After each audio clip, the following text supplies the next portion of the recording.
दोस्तों, आज हम बात करेंगे डॉक्टर स्पेंसर जॉनसन द्वारा लिखित world famous book who moved my चीज के बारे में। यह एक परिवर्तन की कहानी है। यह परिवर्तन एक भूल भुलैया में घटित होता है जहां चार मजेदार पात्र चीज की खोज कर रहे हैं। परिवर्तन एक ऐसी चीज है जो हर किसी के जीवन में आता है। इस कहानी के खत्म होने के बाद आप अंततः यह सीख जाएंगे कि जिंदगी में होने वाले परिवर्तनों का सामना कैसे किया जाए। इस कहानी में चीज उस वस्तु का प्रतीक है जिसे हम जीवन में हासिल करना चाहते हैं। आप मेरा यकीन कीजिए, इस छोटी सी नीति कथा को पढ़ने और सुनने में बहुत कम समय लगता है, पर इसका असर बहुत गहरा हो सकता है। तो चलिए कहानी शुरू करते हैं। बहुत पहले की बात है, दूर किसी देश में चार छोटे पात्र रहते थे। ये पात्र एक भूल भुलैया में चीज की खोज में इधर उधर भागते रहते थे ताकि उनका पेट भर सके और वे खुश रह सकें। दो पात्र चूहे थे जिनका नाम स्निफ और स्करी था, और दो छोटे लोग थे। ऐसे लोग जो थे तो चूहों की तरह ही छोटे, पर उनकी हरकतें आजकल के आदमियों जैसी थीं। उनके नाम हेम और हॉ थे। हर रोज चूहे और छोटे लोग भूल भुलैया में दिन भर अपने खास चीज को ढूंढते रहते थे। स्निफ और स्करी नाम के इन चूहों में दिमाग तो कम था, पर उनकी सहज बुद्धि बड़ी पैनी थी। वे अपने कुतरने के लिए कड़क चीज ढूंढ रहे थे, जैसा चूहों को अक्सर पसंद होता है। दोनों छोटे लोग हेम और हॉ एक बहुत बढ़िया किस्म की चीज को ढूंढना चाहते थे। उन्हें भरोसा था कि चीज मिल जाने पर उनकी जिंदगी सफल हो जाएगी। चीज ढूंढने के लिए उन्होंने अपने दिमाग का इस्तेमाल किया, जिसमें कई विश्वास भरे हुए थे। हालांकि चूहों और छोटे लोगों में बहुत से अंतर थे, पर उनमें एक बात एक जैसी थी। हर सुबह वे अपने जॉगिंग सूट और दौड़ने के जूते पहनते थे, अपने छोटे घरों से बाहर निकलते थे और अपने पसंदीदा चीज की तलाश में भूल भुलैया में दौड़ धूप करते थे। भूल भुलैया में अनगिनत गलियारे और कमरे थे, जिनमें से कुछ में स्वादिष्ट चीज रखा हुआ था, परंतु वहां कई अंधेरे कोने और बंद गलियां भी थीं जो कहीं भी नहीं जाते थे। ये इस तरह की जगह थी जिसमें कोई भी आसानी से गुम हो सकता था। दोनों चूहों स्निफ और स्करी ने चीज ढूंढने के लिए आसान परंतु कम कारगर प्रयास और भूल तरकीब का सहारा लिया। वे एक गलियारे में दौड़ते थे और अगर वह खाली दिखता था तो वे पलटकर दूसरे गलियारे में दौड़ लगाने लगते थे। स्निफ अपनी तेज नाक से चीज की गंध का अंदाजा लगाता था और स्करी फुर्ती से आगे आगे दौड़ पड़ता था। वे कई बार भूल भुलैया में गुम गए, रास्ता भटक गए, गलत दिशा में चले गए और अक्सर दीवारों से टकराए भी। दूसरी तरफ दोनों छोटे लोग हेम और हॉ ने एक अलग तरकीब का सहारा लिया, परंतु आखिरकार अपनी अपनी तरकीब से उन सभी ने वह वस्तु ढूंढ ही ली जिसकी उन्हें तलाश थी। एक दिन उन सभी को चीज स्टेशन सी में खत्म होने वाले गलियारों में अपने खास किस्म का चीज मिल ही गया। उसके बाद हर सुबह चूहे और छोटे लोग अपने अपने जॉगिंग सूट में चीज स्टेशन सी में पहुंच जाते थे। कुछ समय बाद उन्होंने अपनी दिनचर्या तय कर ली। स्निफ और स्करी हर रोज जल्दी उठते थे और भूल भुलैया में दौड़ लगाते थे, पर वे हमेशा एक ही रास्ते पर चला करते थे। अपनी मंजिल पर पहुंचकर चूहे अपने जूते उतार लेते थे। उनके फीते आपस में बांधकर उन्हें अपनी गर्दन में लटका लेते थे ताकि जरूरत पड़ने पर वे जल्दी से उन्हें पहन सकें। इसके बाद वे अपने चीज का मजा लेते थे। शुरुआत में हेम और हॉ भी हर रोज चीज स्टेशन सी की तरफ सुबह सुबह दौड़ लगाते थे ताकि वे उन स्वादिष्ट नए निवालों का स्वाद ले सकें जो वहां उनका इंतजार कर रहे थे। परंतु कुछ समय के बाद छोटे लोगों की दिनचर्या बदल गई। हेम और हॉ थोड़ी देर से उठने लगे, कपड़े पहनने में ज्यादा समय लगाने लगे और चीज स्टेशन सी की तरफ धीमे कदमों से चलने लगे। आखिरकार वे जानते थे कि चीज कहां है और वहां तक किस रास्ते से पहुंचा जाता है। उन्हें बिल्कुल भी पता नहीं था कि चीज कहां से आया है या इसे वहां किसने रखा है। उन्होंने केवल यह मान लिया था कि चीज वहां हमेशा बना रहेगा। जैसे ही हेम और हॉ हर सुबह चीज स्टेशन सी पर पहुंचते थे, वे इत्मीनान से वहां डेरा जमा लेते थे, जैसे यह उन्हीं का घर हो। वे अपने जॉगिंग सूट लटका देते थे, अपने दौड़ने वाले जूतों को दूर फेंक देते थे और अपने स्लीपर्स पहन लेते थे। ये बहुत बढ़िया है, हेम ने कहा। यहां पर इतना सारा चीज है कि इससे हमारी जिंदगी गुजर जाएगी। छोटे लोग खुश और सफल महसूस कर रहे थे और उन्हें लग रहा था कि अब वे सुरक्षित हैं। कुछ समय बाद हेम और हॉ चीज स्टेशन सी में रखे चीज को अपना चीज समझने लगे। यहां चीज इतना ज्यादा था कि उन्होंने अपने घर भी पास ही में बना लिए और इसके चारों तरफ अपनी सामाजिक जिंदगी का खाका खींच लिया। हर रात को छोटे लोग भरपेट चीज खाकर अपने घर लौटते थे और हर सुबह वे और ज्यादा चीज खाने के लिए भरोसे के साथ वापस चीज स्टेशन पहुंच जाते थे। यह सिलसिला कुछ समय तक चलता रहा। कुछ समय के बाद हेम और हॉ का आत्मविश्वास घमंड में बदल गया। जल्दी ही वे इतने ज्यादा आराम तलब हो गए कि उन्हें यह पता ही नहीं चला कि क्या हो रहा था। समय गुजरता गया, पर स्निफ और स्करी ने अपनी दिनचर्या को चालू रखा। हर सुबह वे जल्दी ही आ जाते थे और चीज स्टेशन सी के चारों तरफ चक्कर काटते हुए सूंघते और खरोंचते थे। वे पूरी जगह की जांच करते थे ताकि वे जान सकें कि कल से आज के बीच में कुछ बदला तो नहीं है। एक सुबह वे चीज स्टेशन सी पर पहुंचे और उन्होंने देखा कि चीज गायब हो चुका है। उन्हें हैरानी नहीं हुई, चूंकि स्निफ और स्करी ने यह देख लिया था कि हर दिन चीज की मात्रा कम होती जा रही थी, इसलिए वे इसके लिए तैयार थे। वे अपनी सहज बुद्धि से यह जानते थे कि इस हालत में उन्हें क्या करना चाहिए। उन्होंने एक दूसरे की तरफ देखा, अपने दौड़ने वाले जूतों को खोला, जिन्हें उन्होंने बांधकर अपने गले में आराम से लटका लिया था। इसके बाद उन्होंने जूतों को अपने पैरों में पहनकर फीते बांध लिए। चूहों ने स्थिति के विश्लेषण में ज्यादा वक्त बर्बाद नहीं किया। चीज स्टेशन सी में हालात बदल चुके थे, इसलिए स्निफ और स्करी ने भी खुद को बदलने का फैसला कर लिया। वे दोनों भूल भुलैया में चीज ढूंढने लगे। स्निफ ने अपनी नाक उठाई, सूंघा और स्करी की तरफ इशारा किया। स्करी ने भूल भुलैया में दौड़ लगा दी और स्निफ भी उसके पीछे पीछे तेजी से दौड़ पड़ा। नए चीज की तलाश में वे तत्काल ही दौड़ पड़े। बाद में उसी दिन हेम और हॉ चीज स्टेशन सी पहुंचे। वहां हर रोज हो रहे छोटे मोटे परिवर्तनों पर वे ध्यान नहीं दे रहे थे, इसलिए वे यह माने बैठे थे कि उनका चीज वहीं होगा। उन्होंने जो देखा उसके लिए वे जरा भी तैयार नहीं थे। क्या चीज नहीं है? हेम चीखा। वह चीखता रहा, चीज नहीं है, चीज नहीं है, जैसे उसकी चीख पुकार सुनकर कोई चीज को वापस रख देगा। वह गला फाड़कर चिल्लाया, मेरा चीज किसने हटाया?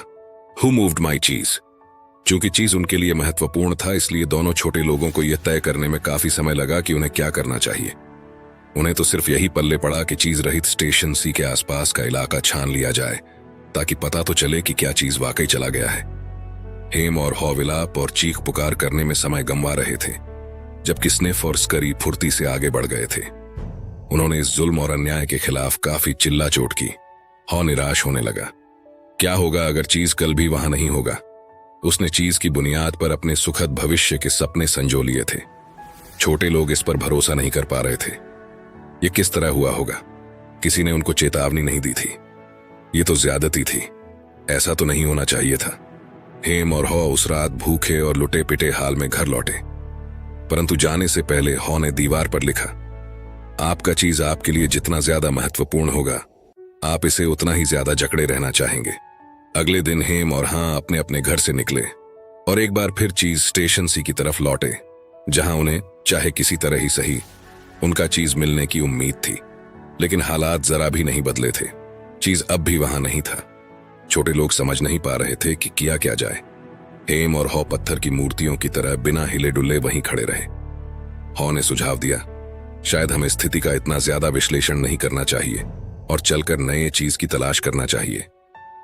हेम और हाँ अब भी यह तय करने की कोशिश कर रहे थे कि क्या करना चाहिए, जबकि स्निफ और स्करी अपने रास्ते पर काफी आगे पहुंच चुके थे।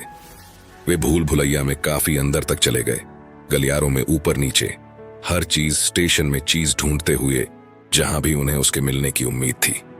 वे नया चीज ढूंढने के अलावा कुछ भी नहीं सोच रहे थे। उन्हें कुछ समय तक चीज नहीं मिला, जब तक कि वे भूल भुलैया में एक ऐसी जगह नहीं पहुंच गए जहां वे अब तक कभी नहीं गए थे, चीज स्टेशन एन। वे खुशी के मारे चिचियाने लगे। उन्हें वह मिल गया था जिसकी उन्हें तलाश थी, नए चीज का बड़ा सा ढेर। उन्हें अपनी आंखों पर भरोसा ही नहीं हो रहा था। यह चूहों द्वारा देखा गया चीज का सबसे बड़ा ढेर था। इस बीच हेम और हाँ अब भी चीज स्टेशन सी में बैठकर स्थिति की समीक्षा कर रहे थे। अब उन पर चीज न होने के बुरे असर साफ साफ दिख रहे थे। वे कुंठित थे, गुस्सा हो रहे थे और अपनी दुर्दशा के लिए एक दूसरे को दोष दे रहे थे। जितनी स्पष्टता से हॉ नए चीज को ढूंढने और उसका मजा लेने की कल्पना करता था, वह चीज स्टेशन सी को छोड़ने की उतनी ही ज्यादा कल्पना करने लगता था। चलो हम चलते हैं, उसने अचानक कहा। नहीं, हेम ने तत्काल जवाब दिया। मैं इस जगह को पसंद करता हूं। यह आरामदेह है, यह जानी पहचानी है। हेम परिवर्तन का सामना नहीं करना चाहता था और अपने जाने पहचाने दायरे में रहना चाहता था। इसके अलावा बाहर बहुत से खतरे हैं। नहीं, ऐसा नहीं है, हॉ ने तर्क दिया। हम भूल भुलैया के कई हिस्सों में पहले भी दौड़ चुके हैं और हम ऐसा दोबारा भी कर सकते हैं।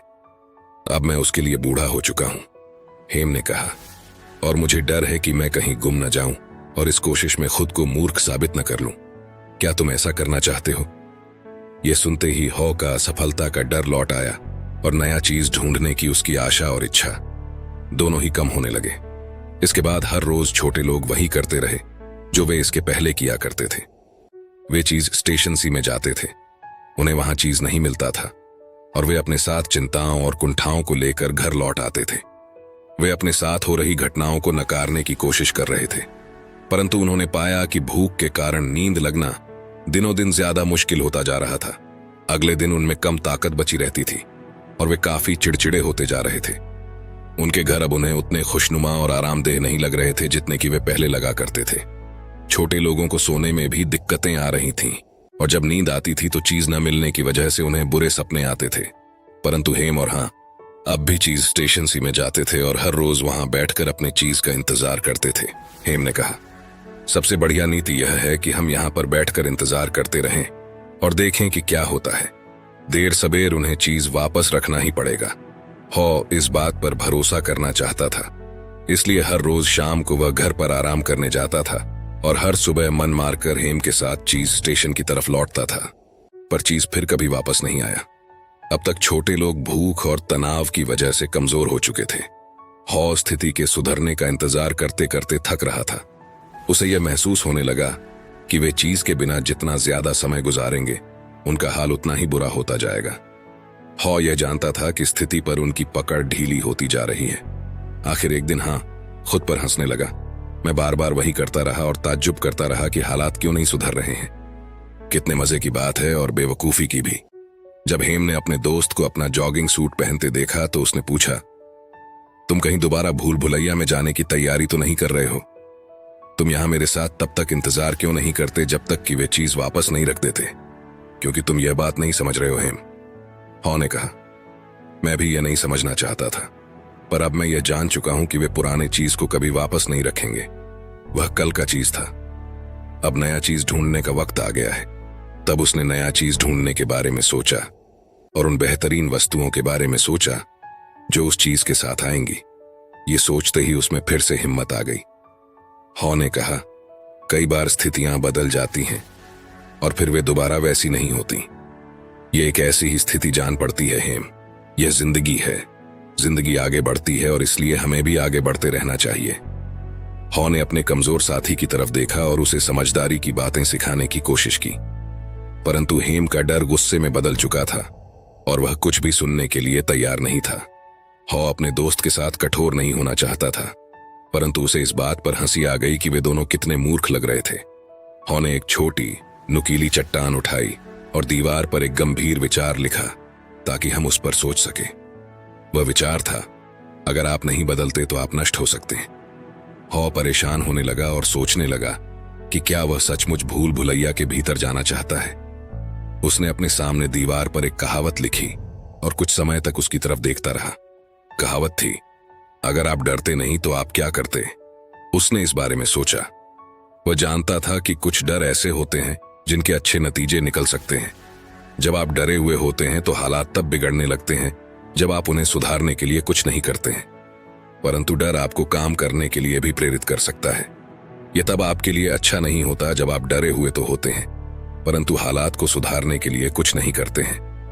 उसने अपनी दाईं तरफ देखा, भूल भुलैया के उस हिस्से की तरफ जहां वह पहले कभी नहीं गया था, और उसे डर लगने लगा। फिर उसने एक गहरी सांस ली। जब वह अपना रास्ता खोजने की कोशिश कर रहा था तो हॉ को पहले तो यह चिंता हुई कि शायद उसने चीज स्टेशन सी पर इंतजार में काफी समय गवा दिया है। उसे इतने लंबे समय से चीज नहीं मिला था कि अब वह कमजोर हो गया था।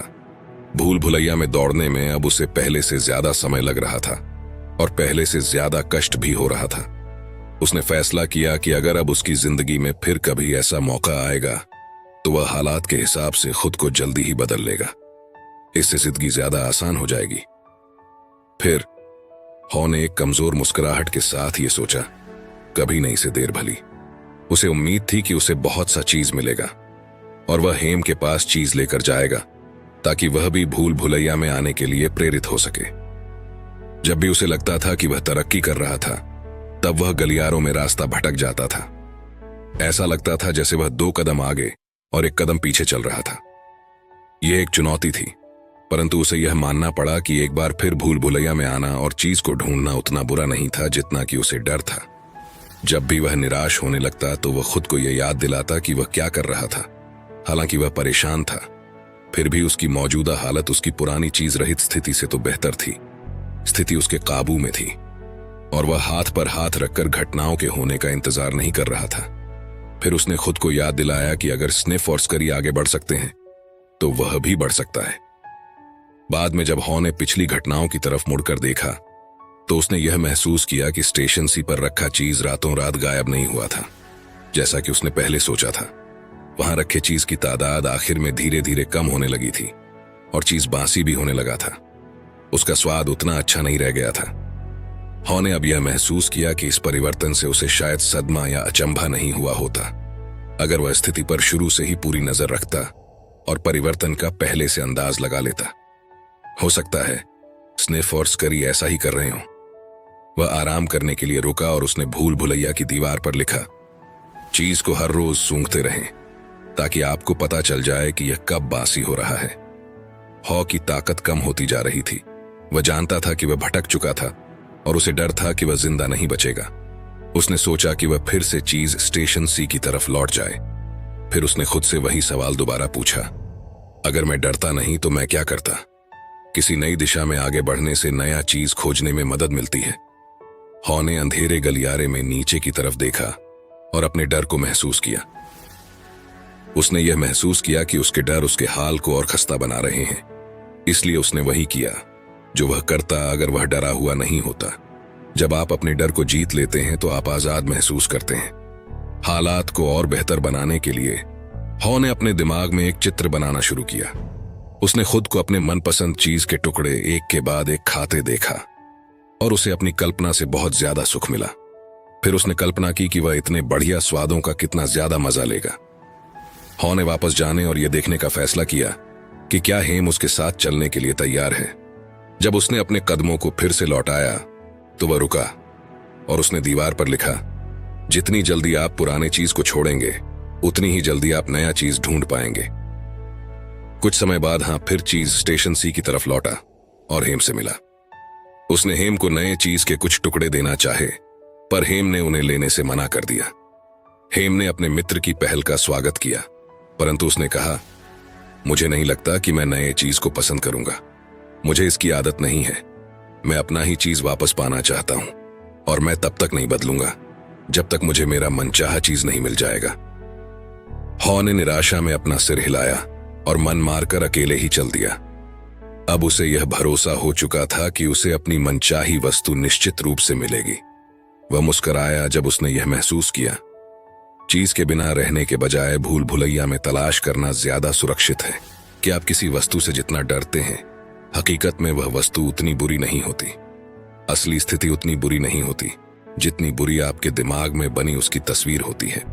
पर सफर शुरू करने के बाद से उसे गलियारों में इतना चीज मिल रहा था कि उसका काम चल जाए। पहले वह सोचता था कि चीज को हटाया नहीं जाना चाहिए और परिवर्तन सही नहीं होता। अब वह समझ गया था कि परिवर्तन होना स्वाभाविक है, चाहे आप इसकी आशा करें या न करें। परिवर्तन केवल तभी आपको चौंका सकता है जब आप इसकी आशा नहीं करते और इसे पसंद नहीं करते। जब उसने यह अनुभव किया कि उसके विश्वास बदल चुके हैं तो वह दीवार पर यह लिखने के लिए रुका, पुराने विश्वास आपको नए चीज की तरफ नहीं ले जाते। हालांकि हॉ को अब भी चीज नहीं मिला था, पर भूल भुलैया में दौड़ लगाते वक्त उसने यह सोचा कि अब तक उसने क्या सीखा है। हॉ ने यह महसूस किया कि उसके नए विश्वास नए व्यवहार को बढ़ावा दे रहे हैं। चीज रहित स्टेशन सी पर ठहराव की स्थिति में उसका व्यवहार अलग था, जबकि अब वह पूरी तरह बदल चुका था। वह जान गया था कि जब आप अपनी सोच बदल लेते हैं तो आपके काम खुद ब खुद बदल जाते हैं। आप सोच सकते हैं कि किसी परिवर्तन से आपको नुकसान होगा और आप उसका विरोध कर सकते हैं। दूसरी तरफ आप यह भी सोच सकते हैं कि नया चीज खोजने से आपको उस परिवर्तन को गले लगाने में मदद मिलेगी। यह सब इस पर निर्भर करता है कि आप किस बात में भरोसा करते हैं।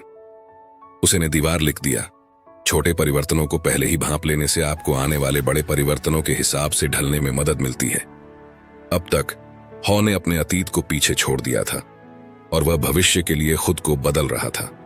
वह ज्यादा ताकत और रफ्तार से भूल भुलैया में आगे बढ़ता रहा और कुछ ही समय में यह हो गया जब उसे लगा कि वह जिंदगी भर से इस भूल भुलैया में फंसा हुआ था। उसके सफर का, या कम से कम इस सफर के एक हिस्से का तेजी से और सुखद अंत हुआ। हॉ को चीज स्टेशन एन पर नया चीज मिल गया। जब वह अंदर पहुंचा तो उसे अपनी आंखों पर भरोसा ही नहीं हो रहा था। हर तरफ चीज के ऊंचे ऊंचे ढेर लगे थे जो उसने अब तक कभी नहीं देखे थे। वह चीज की सभी किस्मों को पहचान नहीं पा रहा था, क्योंकि इनमें से कुछ किस्म के चीज उसके लिए बिल्कुल नए थे। एक पल के लिए उसने सोचा कि क्या यह हकीकत थी या केवल उसकी कल्पना की उपज थी, या भूख से पैदा हुई मृगमरीचिका थी। परंतु तभी उसे वहां अपने पुराने दोस्त स्निफ और स्करी नजर आए। स्निफ ने सिर हिलाकर हॉ का स्वागत किया और स्करी ने अपने पंजे उठाकर। उनके छोटे परंतु मोटे पेट बता रहे थे कि वे वहां पर काफी समय से थे।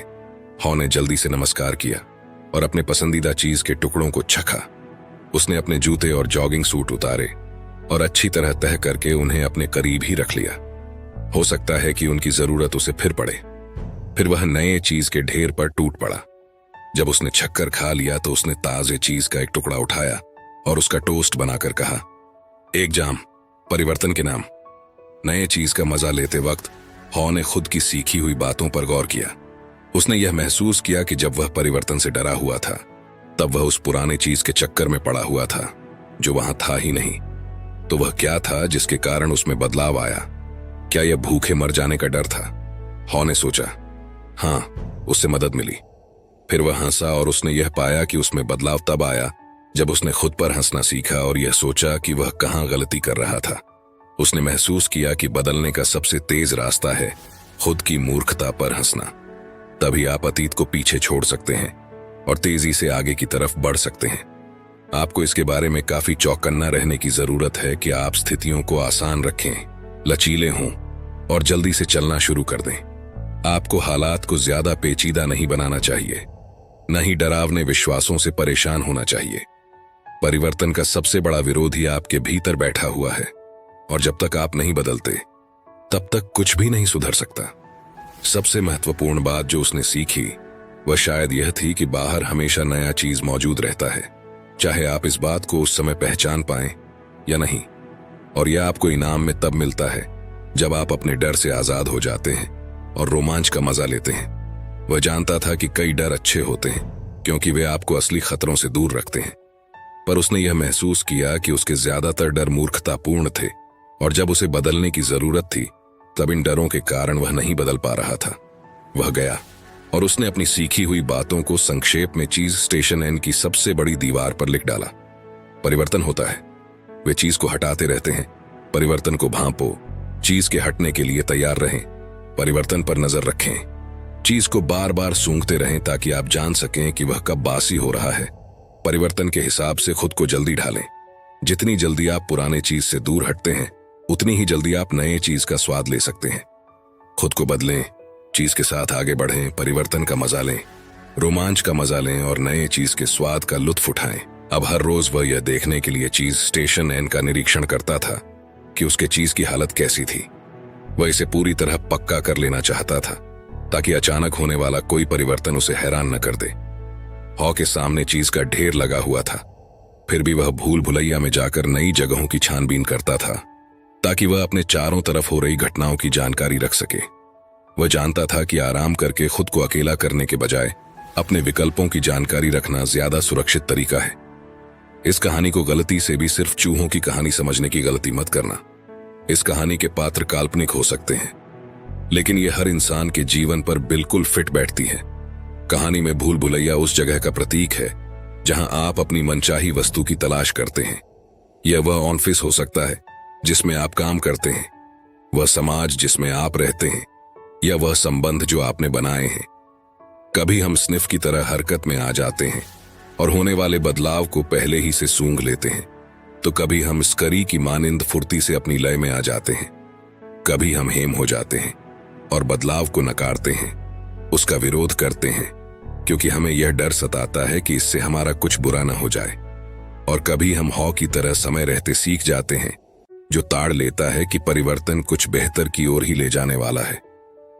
हम चाहे जिस हिस्से को अपने व्यवहार में लाएं, हम सब इनमें से किसी न किसी पात्र की तरह तो हैं ही, और हम सभी का मकसद एक ही है, बदलते वक्त में कामयाब होने की जरूरत। अपने आप को हेम की तरह कभी ना बनाएं।